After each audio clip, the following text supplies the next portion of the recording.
la justice du tribunal pénal canonique national. Ma parole de ce jour est à se demander qui dit vrai, qui dit faux, pourquoi certains clercs essaient de cacher, de mentir les récits, les faits, alors que tôt ou tard, la vie est ainsi, tout sera découvert.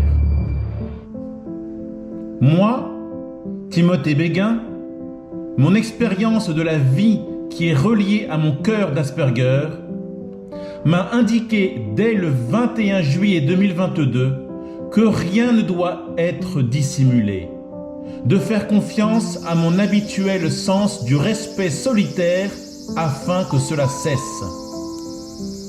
Pourquoi en 2022, alors que bien d'autres enfants, adolescents, adultes et humains vulnérables se sont déjà fait prendre entre les mailles du filet du mal perpétré par des clercs pervers, prédateurs et violeurs sexuels, mais qu'il n'y ait pas plus de prise de conscience, de restriction, de réactivité, afin de mettre fin à tous ces actes et crimes qui sont la risée de nous tous, les victimes. En juillet 2022, sur mes nouvelles terres de vie du nord du Japon, 2 semaines durant, à mon insu, le missionnaire des missions étrangères de Paris, Père Philippe Riedershaus, rencontré fraîchement sur ma route, m'a manipulé, m'a observé, m'a questionné concernant des sujets en lien à ce jour du 16 juillet 2022, où ses pulsions sexuelles étaient gonflées à bloc. Père Philippe Riedershaus m'a annoncé qui il était vraiment, mais également ce qu'était, ou disons ce que serait l'Église en ces temps modernes. Sujet dont je n'avais jamais imaginé et su en 39 ans d'existence. Ce fut le coup de massue, celui de trop après ceux que je venais de subir quelques jours auparavant et où le Père Philippe m'avait considérablement aidé. Père Philippe était dans le même diocèse que le Père Aymeric de Salvaire, tous deux missionnaires MEP, impliqués dans une affaire qui met leurs anciens et actuels responsables dans de bien mauvaises postures. Pour ne citer que quelques noms, les pères Jean-Baptiste Etcharen, Georges Collomb, Gilles Rédinger, Olivier Tchegaray, Vincent Sénéchal, Étienne Frécon, François-Xavier Or, et sans oublier bien sûr les assistants généraux du Conseil permanent, qui sont les pères Frécon, Deuterve, Ronsin et Castellino. Pourquoi n'avez-vous pas protégé les victimes en priorité, au lieu de penser d'abord à protéger votre institution? Bien. Donc, le promoteur de justice du tribunal pénal canonique national, Père Gonsalves. Mars 2023. Que fut mon étonnement après avoir contacté à maintes fois la conférence des évêques de France, dont précisément la personne qui gère les dossiers de la justice canonique et qui n'a jamais voulu prendre le temps de me répondre. C'est alors que, par acte d'épuisement psychologique, j'ai téléphoné à cette personne. Du moins, je le pensais.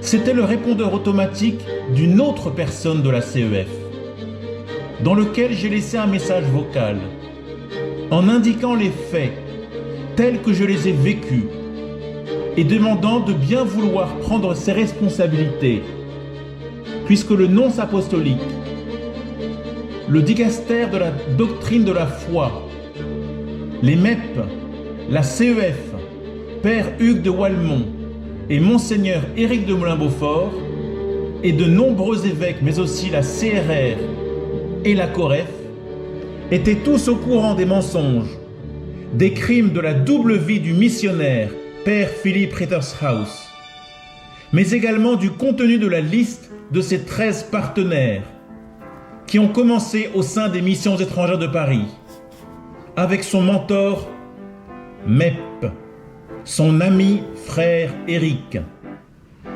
et ses camarades séminaristes lors du séminaire des Carmes. Donc, que fut ma stupeur et mon incompréhension alors que dès le 23 juillet 2022, pour certains, jusqu'au mois de novembre 2022 pour les derniers, le promoteur de justice du tribunal pénal canonique national n'ait pas été mis au courant, comme me l'avaient confirmé les missions étrangères de Paris, le père Sénéchal et le père Or, mais aussi le nonce apostolique, mais aussi la conférence des évêques de France et la COREF. Mensonge, manipulation, trahison. Le 19 avril 2023, je fus contacté pour la première fois par mail par le promoteur de la justice, Père Gonsalves. Il me dit ceci: Monsieur Béguin, mi-mars, vous aviez laissé un message téléphonique à l'un de mes confrères de la Conférence des évêques de France, Monsieur Ambroise Laurent, concernant une liste de prêtres ne respectant pas leur sacerdoce, mais également une affaire d'abus sexuel commise par le père Rétinger sur le séminariste Philippe Rittershaus, mais aussi une affaire de prédation sexuelle, de voyeurisme, d'abus sexuels, puis de viol perpétrés par le père missionnaire Philippe Rittershaus sur vous, Timothée, de mai à juillet 2022 au Japon. Je me suis permis de regarder vos vidéos dont vous aviez mentionné les coordonnées dans la messagerie vocale. Après en avoir vu certaines, le promoteur de la justice canonique nationale, Père Gonsalves, me suis permis de vous contacter par mail, vous proposant de me contacter. Ce fut donc, à mon habitude de vie et de par mon syndrome d'Asperger, action-réaction. J'ai cherché et j'ai pu obtenir le numéro de téléphone de Père Gonsalves et l'appeler. Le promoteur de justice du tribunal pénal canonique national, Père Gonsalves, m'a affirmé ne pas avoir été informé par quiconque de tout ce que je révèle dans mes vidéos sur ma page YouTube. Père Gonsalves cite: à ce jour du 19 avril 2023, je n'ai jamais entendu parler de toutes ces affaires, hormis dans vos vidéos sur votre page YouTube. Ni Père de Walmont que j'ai vu hier, ni Monseigneur Éric de Moulin-Beaufort, ni aucune personne de l'Église catholique romaine française ne m'a fait de signalement. Puis, à la demande du promoteur de justice du tribunal pénal canonique national, j'ai, moi Timothée, le 9 mai, envoyé par mail la majeure partie des dossiers impliquant ces nombreuses affaires. Mais également j'ai fait une demande de confirmation par écrit que aucun des responsables de l'Église de France qui ont pris connaissance de tous ces scandales, abus et crimes n'ont averti le tribunal pénal canonique national.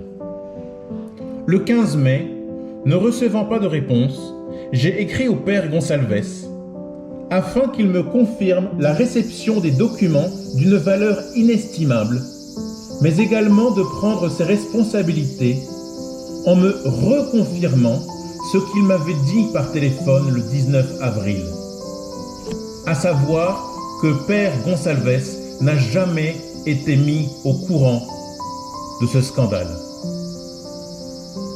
Le 17 mai, le promoteur de justice canonique, père Gonsalves, m'a enfin répondu. Monsieur Béguin, je vous remercie des documents que vous avez bien voulu me communiquer. Le tribunal pénal canonique national va agir selon son champ de compétences. Je souhaite avec vous que les démarches initiées permettent la manifestation de la vérité. Il est nécessaire que l'Église devienne une maison plus sûre. Je vous tiendrai informé au fur et à mesure des étapes, avec mes sentiments dévoués. Et puis, pour finir, si j'ose dire, en ce début du mois de septembre 2023, le promoteur de justice du tribunal pénal canonique national, le père Gonsalves, ne m'a jamais reconfirmé ce qu'il m'avait dit au téléphone le 19 avril, à savoir que personne ne l'avait mis au courant de tous ces dossiers.